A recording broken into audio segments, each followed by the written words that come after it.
اگه دلیل تو برای درس نخوندن تا اینجا اینه که حوصله نداری، خسته‌ای، دلت میخواد فردا صبح شروع بکنی ولی فردا دیر از خواب بیدار میشی، منتظری یه انگیزه‌ای بیاد که بعداً حالا بخوای شروع بکنی و برگردی به روتین درس خوندنت، متاسفانه باید بگم تنها راهی که تو داری برای انجام دادنش، برای اینکه این حالت‌ها رو جبران بکنی، اینه که یه طوری انجام بدی و درس بخونی که خسته بشی، که یه هفته انقدر سخت بگذره، انقدر این فشار درسی زیاد باشه که بعدش بعد از یه هفته یهو بگی آخیش بالاخره این انگیزه اومد، بالاخره من دارم حس میکنم یه کار مفیدی دارم انجام میدم، بالاخره احساس میکنم که دلم میخواد این کار رو انجام بدم، یه کارایی دارم میکنم و به خاطر اوناست که دارم انگیزه میگیرم تا ادامه بدم.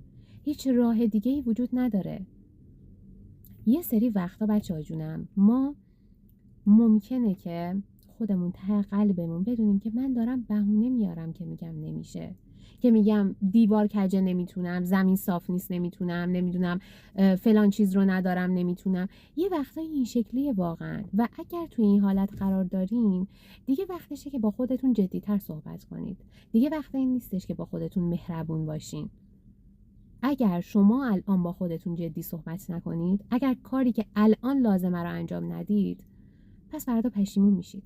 اون وقت یکی دیگه باهاتون بد صحبت میکنه، چون شما به اون چیزی که میخواستین نرسیدین و نتونستین حرفی برای گفتن داشته باشید و متاسفانه این واقعیت. پس اگر میدونی داری بهونه میاری، با خودت بد صحبت کن. اگه تا ساعت 3 صبح بیدار موندی، ساعت 5 صبح به زور خودتو بیدار کن. هر چقدر خواب آلود ولی بشین سر درست بخون. بعد از یه هفته هم خودت بهتر میتونی مدیریت کنی این قضیه رو، هم بدنت بیشتر عادت میکنه و اینا در شرایطیه که تو میدونی تو داری بهونه میاری، نه اینکه واقعا شرایطش وجود نداره.